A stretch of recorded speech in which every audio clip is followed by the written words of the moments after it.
Bom, e a respeito desse assunto, a gente conversa agora com o próprio Dr. Ives Gandra Martins. Dr. Ives, muito boa noite, seja bem-vindo mais uma vez, obrigada por ter aceitado o convite de conversar conosco aqui em Oeste Sem Filtro. Dr. Ives, essas entidades que nós citamos aqui, tanto a Associação Brasileira de Imprensa quanto o Movimento Nacional dos Direitos Humanos, alegam então que o senhor teria inspirado o movimento do 8 de janeiro. Como é que o senhor responde a essa denúncia que vai ser analisada pela OAB de São Paulo na próxima sexta-feira? Muito boa noite. Boa noite, Maria. Piotr. Na verdade, eles entraram com o processo e eu nem fui notificado em primeira instância. E a Ordem dos Advogados mandou arquivar o processo. E disse que era um verdadeiro absurdo aquilo, que eu tinha o direito de interpretar, e a minha interpretação foi completamente distorcida. Daí eles recorreram, e agora eu mesmo, e agora eu fui notificado da decisão, que foi favorável a mim, no tribunal, isto é, para a Câmara Recursal. O que eu sempre disse?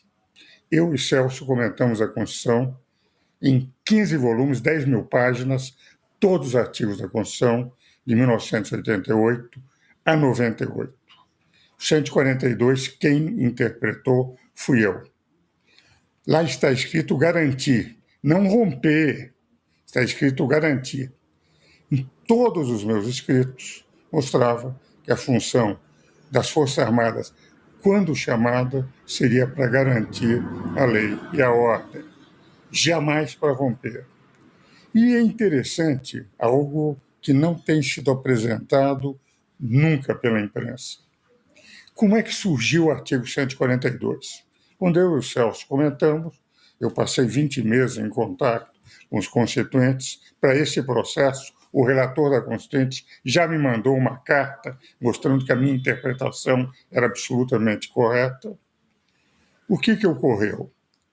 Quando foi proposto o artigo 142, ainda não tinha forma, José Genuíno, deputado do PT, não queria dar força nenhuma às Forças Armadas. E foi contrário a qualquer possibilidade de se dar às Forças Armadas ou qualquer poder.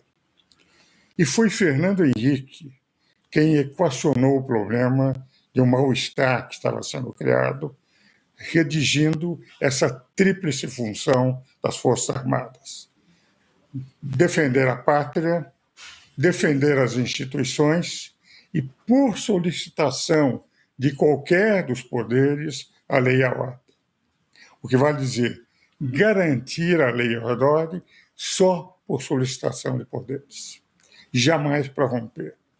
Expliquei isso em 1997, quando comentei o título 5º da Constituição, e em palestras fui dizendo: quando apresentaram uma distorcida interpretação que o meu artigo pretenderia, não para uma situação pontual, vamos haver um conflito evidente que possa ser claríssimo entre judiciário e legislativo, ou judiciário e executivo, ou judiciário, enfim, ou legislativo ou executivo. Se um dos poderes, não o executivo, o judiciário ou o executivo, quer dizer, no caso, pedisse às Forças Armadas que interviesse, isto é, porque o legislativo entendeu uma jurisdição do judiciário, o judiciário entendia que o legislativo não podia legislar, seriam eles que poderiam. E pode-se, a meu ver, o que eu sempre disse nos meus escritos, que poderia ser impossível. Neste caso, nesta hipótese, um dos poderes poderia as Forças Armadas para pontualmente dizer: neste caso, em que é um conflito que está pondo em risco a democracia, prevalece essa ou aquela interpretação. E dizia, essa solução que foi dada pelo Fernando Henrique, e prevaleceu a redação do Fernando Henrique e não a pretendida por José Genuíno, eu sempre interpretei dessa forma. Hoje o Supremo já interpretou que essa função de solicitação às Forças Armadas seria só para pôr uns guardas perante um tribunal, ou perante uma Assembleia Legislativa, ou perante o Congresso Nacional, mas jamais para, por solicitação do poder, solucionar o conflito entre eles. Foi dada pela Supremo a solução, é uma solução, a meu ver, nunca houve um conflito, espero que nunca haja um conflito na nossa democracia, por exemplo, entre o legislativo e o judiciário. Então, a interpretação é uma interpretação que, enfim, valeu como reflexão acadêmica. Agora, desde agosto de 2022, quando a Faculdade de Direito do Largo de São Francisco, onde me formei, fez uma declaração bombástica que corria risco. Eu, pelo Conselho Superior de Direito da FEComércio, que presidia com 50 brilhantes juristas, fizemos uma declaração que não haveria risco nenhum de golpe de Estado. Dizia eu, zero multiplicado por zero, dividido por zero, somado a zero, o risco de um golpe de Estado. Por quê? Por uma razão muito simples, Paulo e Piotr. Eu fui e sou professor emérito da Escola de Comando de Estado-Maior do Exército e fui professor de 1990 a 2022 e era professor, à época, da Escola de Comando de Estado-Maior do Exército, para aqueles coronéis que, no fim do curso, iriam ser escolhidos para o generalato. Conhecia a mentalidade de todos os generais.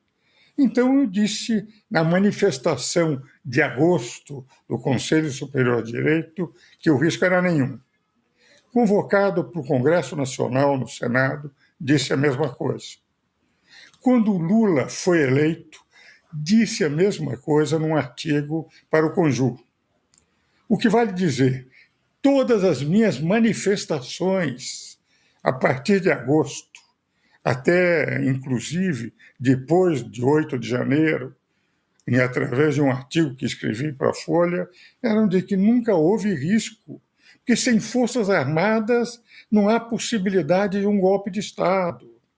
E aquela baderna que houve no dia 8 de janeiro, para mim foi uma baderna, igual a baderna que o PT e o MST fizeram no Congresso Nacional, no governo do Temer, e o Temer não tomou medida nenhuma, perdoou, lembrando-se, ele disse numa conferência na São Paulista de Letras Jurídicas, onde ele é membro, eu sou chanceler, que ele se lembrou de Juscelino, que quando teve os dois tentativas de golpe, esse sim, com Forças Armadas, em Aragaça, Jacareacanga, anistiou a todos. Ele disse, por que eu vou punir aqueles que destruíram dependências da Câmara dos Deputados, que feriram o que não aconteceu em 8 de janeiro, inclusive funcionários da Câmara dos Deputados.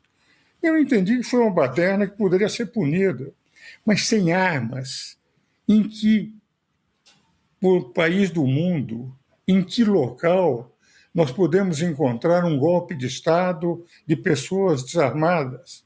Quantos tiros foram dados para esta tentativa de golpe ser solucionado, ser vencido? Venceram sem dar um tiro. A possibilidade de um golpe de Estado ser considerado derrotado sem que se tenha dado um tiro, um punhado de soldados, eu sempre considerei uma baderna. Agora, sempre disse, por conhecer os militares, de quem eu era professor em Direito Constitucional e Conjuntura Nacional, para todas as turmas de 90 até 2022, o risco não havia, nunca houve, nunca as Forças Armadas pretenderam um golpe de Estado. Doutor Ives... O que eu apresentei como recurso foi exatamente isso. Mostrei cartas do Bernardo Cabral, os artigos que eu escrevi, e que a carta de 2017 para um major que estava no celular de um coronel que não foi meu aluno, essa carta derrigou, era uma carta de resposta que eu sempre fiz para todos os alunos de qualquer faculdade. Nos 60 anos que eu sou professor universitário, entendo que nós temos que sempre atender alunos universitários. Doutor Ives, deixa eu passar a palavra aqui para Augusto Nunes, que também tem uma pergunta que eu sei que eu tenho que liberá-lo já para mais um compromisso. Doutor Ives, boa noite, muito obrigado pela entrevista. Você é objetivo. Esse Movimento Nacional dos Direitos Humanos, eu nem sei o que é.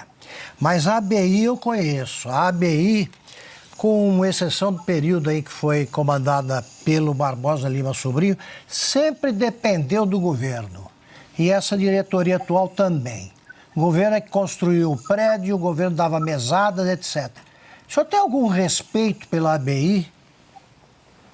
Veja, eu fui presidente do Conselho Superior da Ação Paulista de Imprensa, fundado por um amigo meu, que foi, inclusive, o Saulo Ramos conta isso no Código da Vida, o nosso grupo de poesia, que foi Guilherme de Almeida, na Revolução de 32.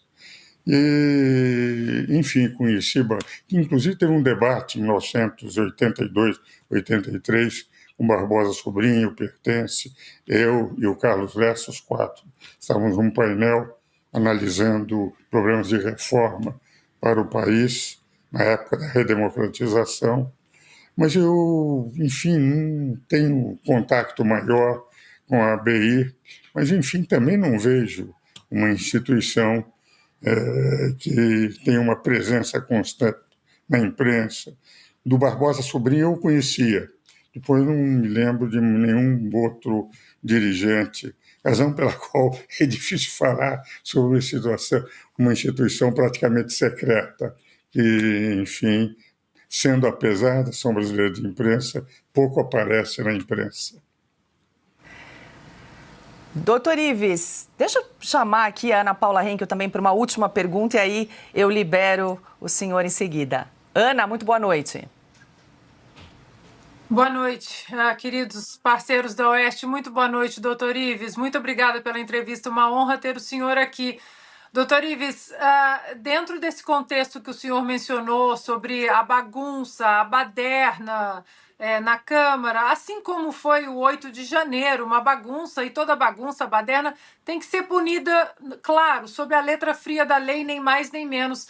Queria que o senhor comentasse, eu sei que o senhor tem grande respeito pelos ministros do Supremo, pela a profissão de todos vocês que os unem, mas a declaração da ministra Rosa Weber na época dizendo que o 8 de janeiro poderia ser comparado a Pearl Harbor, ao ataque dos japoneses a Pearl Harbor.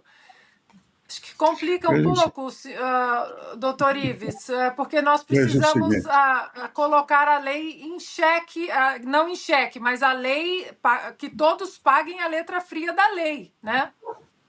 Veja o seguinte, se o Gabinete de Segurança Institucional do presidente Lula, quando recebeu aquelas informações, tivesse apenas duplicado e não reduzido o contingente do Exército que devia dar proteção, não teria acontecido nada daquilo. Eu vou contar, no meu conselho, o Conselho Superior de Direito, que eu presido na FEComércio de São Paulo, eu convidei, no mês de fevereiro de 2023, o secretário de Justiça de São Paulo, Fábio Prieto. Ele teve a mesma informação que o gabinete do Lula teve, de inteligência. Enquanto o gabinete do Lula reduziu o número de participantes para proteger, o que fez o Fábio? Ele mandou que onde havia aglomeração de pessoas aqui em São Paulo, ele mandou aumentar o reforço da Polícia Militar para evitar qualquer problema, porque ele teve a informação de que haveria um grupo desarmado, mas que poderia criar, e não houve nada em São Paulo. A mesma informação foi dada lá.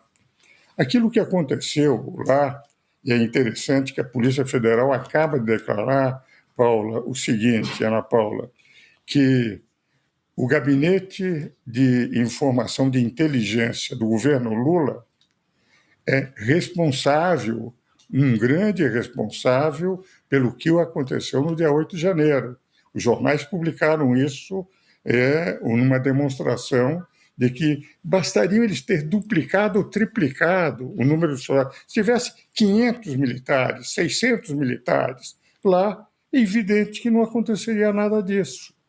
Então, como eram desarmados, não houve necessidade de nenhum tiro, ninguém portava um revólver sequer, é evidente, para mim foi uma baderna que teria que ser punido.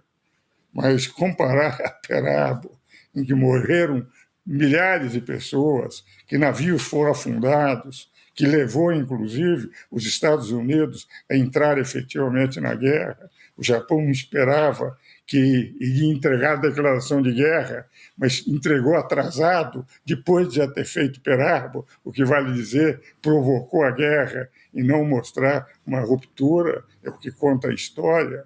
É evidentemente uma declaração, como diria Mark Twain, quando disseram que ele tinha morrido, é uma declaração, dizia Mark Twain, um pouco exagerada. Eu também acho que é uma declaração um pouco exagerada da ministra Rosa Weber.